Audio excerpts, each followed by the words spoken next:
And good morning, welcome to another episode of Cooking with Anton. In fact, I thought we don't cook anything today. I just want to present you some little kitchen hints and tricks.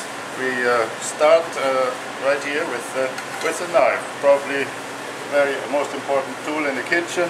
I picked these knives because the metal goes right through the handle, and there are different methods of keeping them sharp. You can use one of those sharpening stones, make it wet. My tool here I use is one I picked up in Canadian Tire. It works great. It has a little thingy here. You can lean your knife on and off you go. Sharpen your knife. Important when you sharpen a knife, that's how the blade should look. Obviously the cleaver is kind of different because it has to wedge things apart.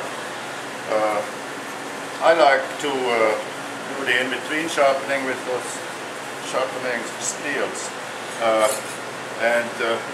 When I start sharpening, I have the knife at an angle, and I go like this.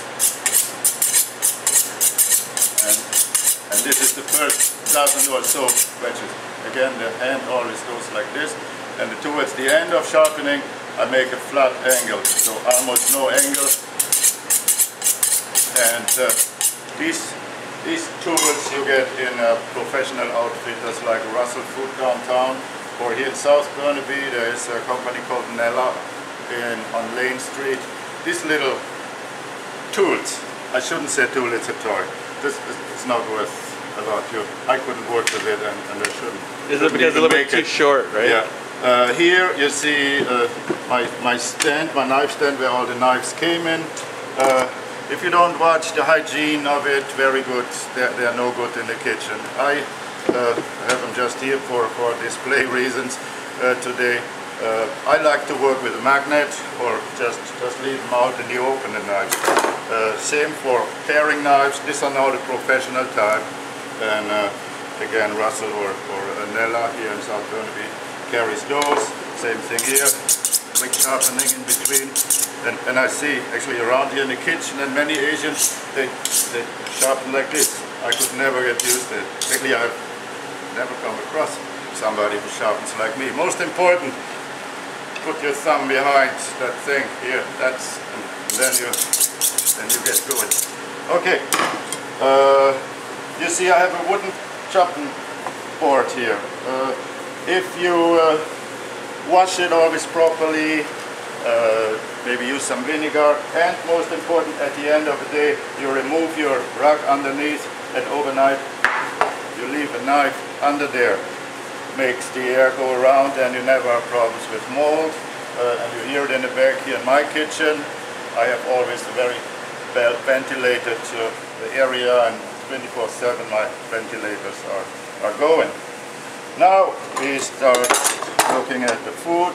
A quick little something, I'll take that away again, about slicing, how to hold a knife, quickly sharpen it.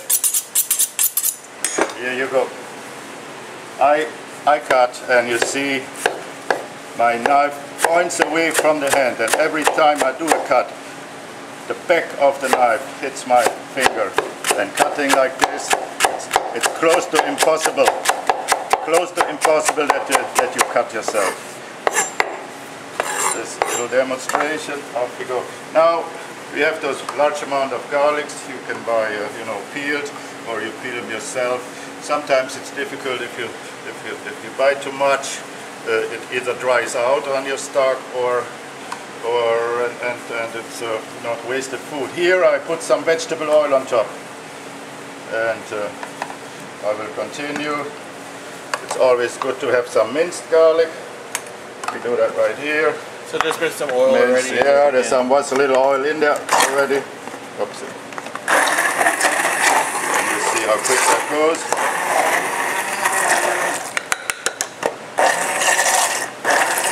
This is just vegetable oil. You can use, olive oil if you like, but since the other flavors are so overpowering, it would be a waste of money. You taste very little of the olive oil. There you go. We have And you could also use your food processor for this instead. Right? Yeah, of course. I like this little boat motor. Here it goes. A little messy now. In goes oregano, right. That was dried oregano and some basil, and always more basil than oregano because the oregano is more taste intense. I'll be back ill prepared as I am. So give that a quick stir. And if you want to make yourself some garlic butter or margarine, you just mix in now a few dollars of margarine by hand and off you go. Here is your garlic butter. You can spread on your toast before you toast it in the frying pan. Off you go. You can add some salt if you like, but not necessary. Good. One thing finished. Wanna demonstrate how I do a basic spice. Surprise, surprise! I start with some flour here. Flour as a carrier of all my flavors. Lots of sugar. There, put it on. Good dash of salt goes in. Paprika. I put it all.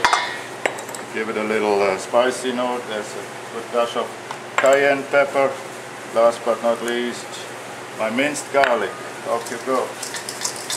What do you usually use this spice for? Oh, you can. I'll show you further on. Use it as a marinade. I was actually prepared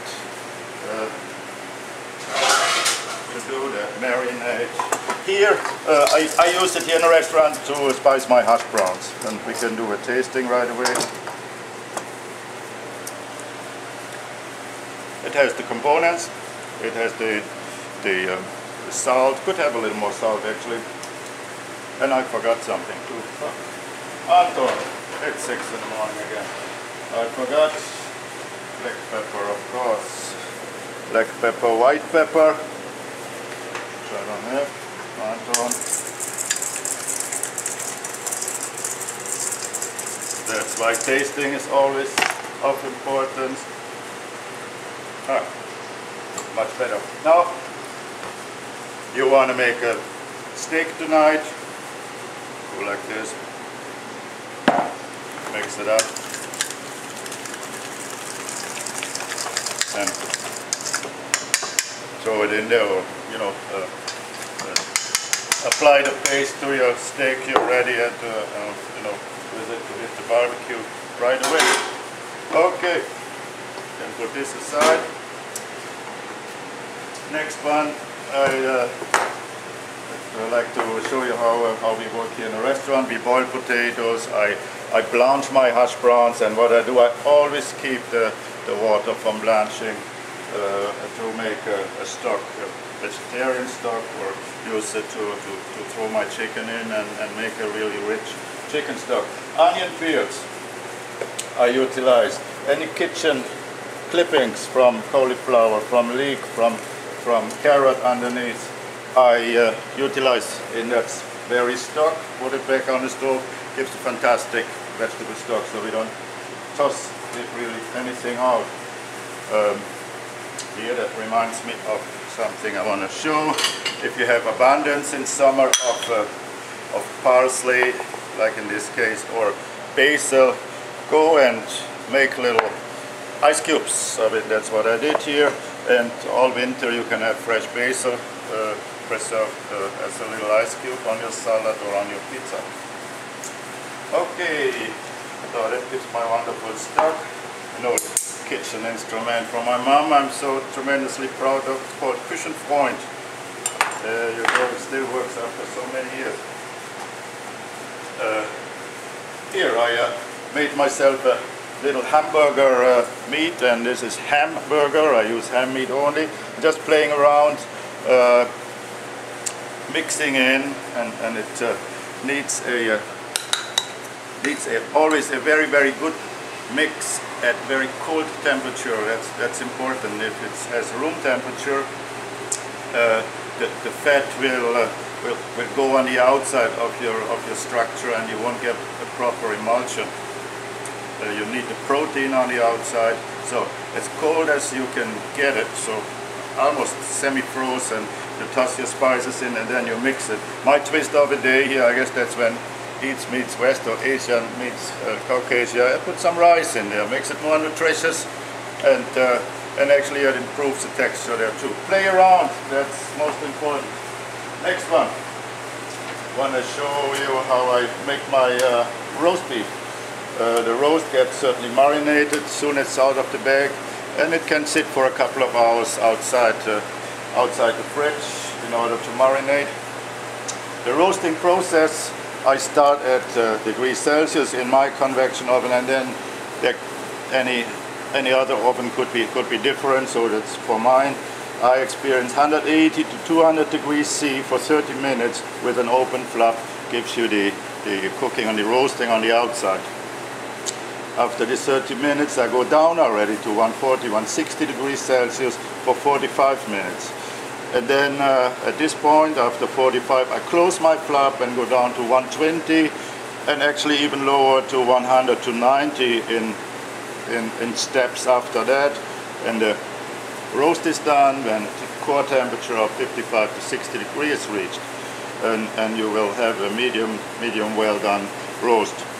People always ask how long does it take? It takes us until you have your core temperature, and then you know a good kitchen should have one of those core temperature thermometers. Now I want to talk a little bit about storing of herbs. I want to walk around here. Got Kevin to see my fridge from the inside.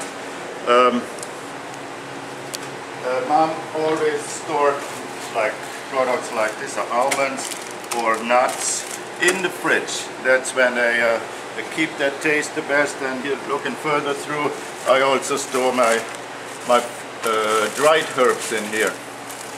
If you leave them on room temperature and you have them there for a week or two, first it loses flavor, and sometimes some creepers try to come in. The same is actually for beans or raisins, this type of product. You can see, and many people probably have, little moths flying around, and these creepers you can exclude from dining off your food. Here is a dried dill, and there's a dried thyme, and that has perfect place in the fridge. Here's my supply of juniper berries. I do that also with ground coffee or coffee beans. The last thing, speaking about coffee, I'm experimenting with is I freeze my whole coffee beans before I grind them, so I put them in the grinder frozen. My experience is that I have a big improvement in taste. What you do when you grind beans, like in room temperature, the temperature in the grinder partially burns the beans and gives you a burnt coffee flavor. It's just my experience. Try it at home yourself and have fun while playing around with food. I'm happy to share that, and I'm so proud looking at YouTube and see how many hits we had already. I think last time I counted, in my 3 episodes was close to 300. And I enjoy what I'm doing, and I hope I can pass on some of the joy. Thank you for watching. Bye bye till next time.